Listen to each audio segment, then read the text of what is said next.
बिस्मिल्लाहिर्रहमानिर्रहीम अस्सलाम वालेकुम डियर स्टूडेंट्स। आज के हमारे इस लेक्चर में हमने चैप्टर 4 बायोलॉजी 9 क्लास का हमारे पास शॉर्ट क्वेश्चन में से एक बहुत ही मज़ेदार क्वेश्चन हमारे पास आया है। क्वेश्चन क्या है? How can you determine volume, कि हम वॉल्यूम को कैसे फाइंड आउट करेंगे, कैसे दरियाफ्त करेंगे, कैसे मालूम करेंगे।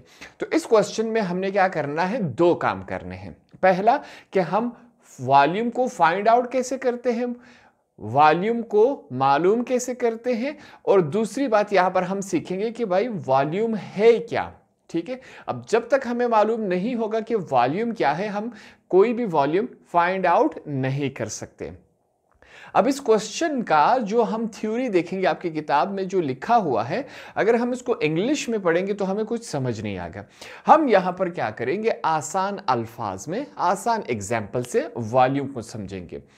कोई भी चीज, कोई भी ऑब्जेक्ट जो जगह घेरता है उसे हम क्या कहते हैं, वॉल्यूम कहते हैं। एग्जाम्पल के तौर पे ये एक पेन है, ये एक ऑब्जेक्ट है, ये क्या कर रहा है, जगह घेर रहा है। अब ये जो जगह घेर रहा है इसे हम क्या कहते हैं, वॉल्यूम। आपके हाथ में मोबाइल है, मोबाइल क्या है, एक ऑब्जेक्ट है। अब वो ऑब्जेक्ट कितनी जगह घेर रहा है, वो क्या है, वॉल्यूम है। आपके पास बुक है, बुक कितनी जगह घेर रहा है, वो क्या है हमारे पास, उसे हम क्या कहते हैं, वॉल्यूम कहते हैं। तो सबसे पहले हमने सीखा वॉल्यूम क्या है। कोई भी चीज, कोई भी ऑब्जेक्ट जो जगह घेरती हो उसे हम क्या कहते हैं, वॉल्यूम कहते हैं। यहां पर वॉल्यूम की हल्की सी हम डेफिनेशन लिख लेते हैं ताकि हमेशा आपको याद रहे।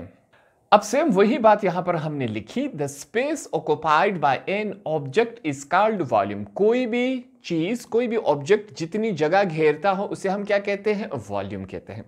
अब यहां पर हम वजन की या क्वांटिटी की बात नहीं कर रहे हैं, ठीक है। अब एग्जाम्पल से समझते हैं। फॉर एग्जाम्पल मैं कहता हूं कि यहां पर हमारे पास ये क्या है, एक आयरन का टुकड़ा है, ठीक है। ये हमारे पास क्या हुआ, एक आयरन का एक टुकड़ा हुआ, इसको आप यूज समझ ले, ठीक है। और ये आयरन हमारे पास कितना है, 1 kg। इसका वजन कितना है हमारे पास, 1 kg है। कितना है, 1 kg। अब अगर मैं कहूं 1 kg आयरन इतना होता है, और साथ में मैं कहूं 1 kg कॉटन रख दो, क्या 1 kg कॉटन रख दो। अब 1 kg कॉटन इतना नहीं होता। 1 kg कॉटन हमारे पास कितना होगा, हमारे पास 1 kg कॉटन इतना होगा। इतना होगा क्या नहीं होगा, बिल्कुल इतना होगा। अब यहां पर हम वजन की बात नहीं कर रहे कि ये भी 1 kg है, ये भी 1 kg है, दोनों बराबर हैं कि नहीं। मगर ये वाला 1 kg इतनी जगह घेर रहा है और ये वाले 1 kg हमारे पास बहुत ज्यादा जगह घेर रहा है, ठीक है। तो हमने वॉल्यूम जब भी पढ़ेंगे हमारे दिमाग में ये बात नहीं आनी चाहिए कि हम वजन की बात कर रहे हैं, हम जगह घेरने की बात कर रहे हैं कि कोई भी चीज कितनी जगह घेरता है। यहां तक आसानी से आपको समझा दिया। अब यहां पर हम 3 एग्जाम्पल से समझेंगे कि हमारे पास 3 मुख्तलिफ ऑब्जेक्ट्स आ गई। अब हम इसको कैसे नाप सकते हैं। सबसे पहले हम क्या करेंगे कि वॉल्यूम ऑफ लिक्विड, कोई भी लिक्विड आपके पास आ जाए, आप उसको नाप सकते हैं कि उस लिक्विड ने कितनी जगह घेरी हुई है। लिक्विड में आपके पास पानी आ सकता है, मिल्क आ सकता है, आपके पास जूस आ सकता है, ये तमाम चीजें क्या रही है लिक्विड में। अब आप उसको कैसे नाप सकते हैं कि इनका वॉल्यूम क्या है, इन्होंने कितना जगह घेरा हुआ है। सिंपल सी बात है, हम एक इस तरह का बेकर लेंगे, उस बेकर में वो लिक्विड डाल देंगे। फॉर एग्जाम्पल हमने इस बेकर में लिक्विड डाल दिया, जो लिक्विड हमारे पास था हमने मालूम करना है कि इसका वॉल्यूम कितना है। हमने इस बेकर में ये लिक्विड डाल दिया। ये जो लिक्विड है हमारे पास 80 तक, यहां पर तमाम लिखे हुए हैं मिलीमीटर्स में, डिपेंड करता है कि साइज कितना है हमारे पास, ठीक है।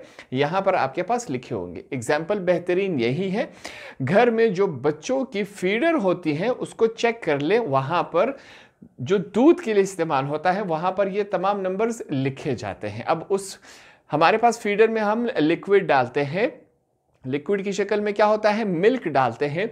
जितना मिल्क डालेंगे वो यहां पर हम देख लेंगे कि ये 80 तक आया, 100 तक आया, 90 तक आया मिलीलीटर्स में, तो वो हमारे पास क्या हुआ, इसका वॉल्यूम हुआ। अब फॉर एग्जांपल हमारे पास ये एक लिक्विड था, हमने इस बेकर में डाल दिया, जितना लिक्विड था इसका हमारे पास वॉल्यूम हमें मालूम हो गया। अगर हम इस एंगल से यहां पर देखें तो हमारे पास इस लिक्विड का वॉल्यूम कितना था, 80, हमारे पास क्या है 80 मिलीलीटर्स, हमारे पास इसका वॉल्यूम आए। तो कोई भी लिक्विड हमारे पास आ जाए उसको हम इस अंदाज से उसका वॉल्यूम फाइंड आउट कर सकते हैं। दूसरा है हमारे पास रेगुलर सॉलिड। अब कुछ चीज़ें ऐसी होती हैं जिनका शेप हमें मालूम होता है, उनके हमारे पास फार्मूलाज होते हैं, उनसे हम क्या कर सकते हैं, उनका वॉल्यूम फाइंड आउट कर सकते हैं। अब आपकी किताब में जो एग्जाम्पल्स दी गई हैं वो एक क्यूब की दी गई हैं, ठीक है। हम भी उसी क्यूब को सॉल्व कर लेंगे ताकि आपको वो एग्जाम्पल आसानी से समझ आ सके। अब फर्ज करें हमारे पास ये क्यूब है, क्यूब के 3 साइड्स होते हैं। पहला साइड ये हो गया, दूसरा साइड ये, और तीसरा साइड ये हो गया। ऐसे ऑब्जेक्ट्स हमारे पास मौजूद होते हैं जिनके 3 साइड्स होते हैं, ठीक है। अब ये क्या है, रेगुलर सॉलिड है, हमारे पास क्यूब की शक्ल में होता है, गोल चीज होती है, कोन की शक्ल में होती है, स्क्वायर होती है, रेक्टेंगुलर की शक्ल में होती है। ये तमाम हमें मालूम है, जिन्हें हम क्या कहते हैं, रेगुलर सॉलिड्स कहते हैं। अब हमारी किताब में भी यही क्यूब की एग्जाम्पल दी गई है। अब हमारे पास अगर इस तरह एक क्यूब नुमा एक ऑब्जेक्ट आ जाए, इसका वॉल्यूम हम कैसे फाइंड आउट करेंगे कि ये कितनी जगह घेरता है। इसका हमारे पास फार्मूला है। फॉर एग्जांपल हमें 3 चीजें मालूम होनी चाहिए, जिस तरह किताब में लिखी गई है उसी तरह हम लिख लेते हैं। 3 चीजें हमारे पास क्या है, हमारे पास पहला है, यहां पर मैं लिखूंगा लेंथ, लेंथ हमें मालूम होनी चाहिए, विड्थ हमें मालूम होनी चाहिए, और लास्ट में हमारे पास क्या, हाइट। ये 3 चीजें अगर हमारे पास मौजूद हो तो हम क्या कर सकते हैं, क्यूब का वॉल्यूम फाइंड आउट कर सकते हैं। फॉर एग्जाम्पल ये हमारे पास क्या है, इसकी हाइट है, कितनी है, 3 सेंटीमीटर। ये हमारे पास क्या है, इसकी विड्थ है, चौड़ाई जिसे कहते हैं, वो भी क्या है, 3 सेंटीमीटर है। और ये हमारे पास क्या है, उसकी लेंथ है, ये भी हमारे पास क्या है, 3 सेंटीमीटर है। अब हमारे पास लेंथ, विड्थ और हाइट मौजूद है, ठीक है, तीनों मौजूद हैं। अब हम इस क्यूब का क्या फाइंड आउट कर सकते हैं, इस क्यूब का अब हम वॉल्यूम फाइंड आउट कर सकते हैं। लेंथ हमारे पास क्या है, 3 सेंटीमीटर मल्टीप्लाई बाय, ठीक है, यहां पर मल्टीप्लाई लगाते जाइए, ये क्रॉस नहीं मल्टीप्लाई है। विड्थ हमारे पास क्या है, 3 सेंटीमीटर मल्टीप्लाई हो रहा है। हाइट हमारे पास क्या है, 3 सेंटीमीटर। अब देखें, 3 3s are 9, 9 3s are 27, क्या है हमारे पास, 27। ये भी सेंटीमीटर, तीनों हमारे पास क्या है, सेंटीमीटर में है, तो यहां पर हम सेंटीमीटर लिखेंगे। याद रखें हमेशा क्यूब का जो भी आंसर आएगा, वॉल्यूम आएगा, उसके ऊपर हम क्या करेंगे, इस तरह 3 पावर लगा देंगे। जिस भी शक्ल में हो हमारे पास, ठीक है, सेंटीमीटर्स में हो, मीटर्स में हो, यहां पर हमेशा आपने क्या करना है, क्यूब के फॉर्मूले के साथ हमने इसके आंसर में 3 लगा लेना है पावर।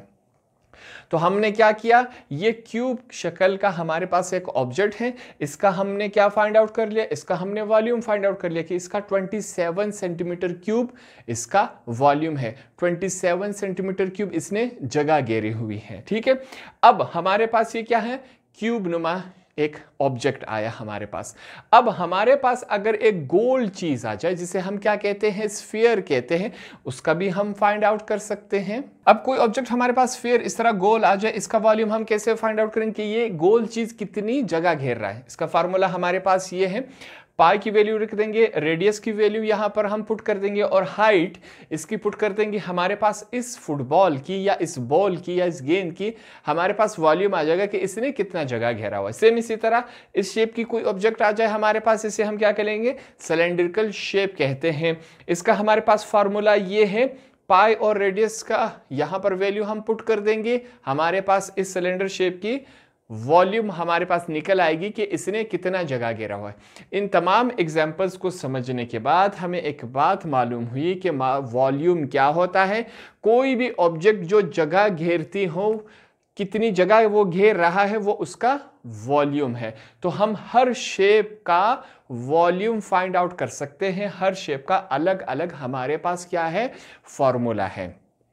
अब यहां पर एक है इर्रेगुलर सॉलिड। कोई ऐसे हमारे पास ऑब्जेक्ट्स आते हैं सॉलिड की शक्ल में जिनका शेप हमें मालूम नहीं होता, जिनके शेप का कोई नाम नहीं होता। फॉर एग्जाम्पल के तौर पे मैं कहता हूं कि इर्रेगुलर में हमारे पास अब यूं एक पत्थर है, ठीक है। अब इस पत्थर का हम वॉल्यूम कैसे फाइंड आउट करेंगे? इस शेप का हमारे पास कोई नाम नहीं है। इसका हमारे पास नाम है क्या है, स्फीयर है, ये सिलेंड्रिकल है। कोन हमारे पास मौजूद होता है, रेक्टेंगल है, ट्रायंगल है, स्क्वायर है, ये तमाम चीजें, क्यूब है, हमारे पास मौजूद है, इनके नाम मौजूद है, इनके फार्मूले।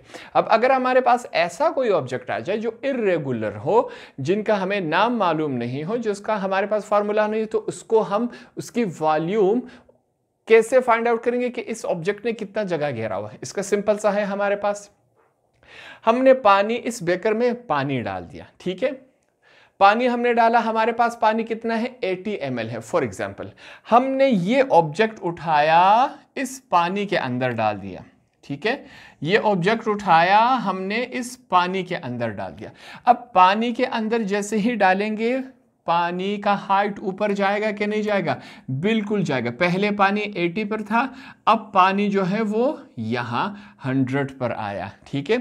पानी के अंदर कोई ऑब्जेक्ट डालेंगे तो पानी का हाइट ऊपर होता है कि नहीं? सेम इसी तरह। अब पहले हमारे पास पानी का कितना हाइट था, क्या था, 80 मिलीलीटर्स। अब हमने चेक किया, हमारे पास क्या हुआ, 100 है। तो 100 से हम 80 को माइनस कर देंगे, हमारे पास जो भी आंसर आएगा वो इसका वॉल्यूम होगा। तो हम हर शेप का वॉल्यूम फाइंड आउट कर सकते हैं।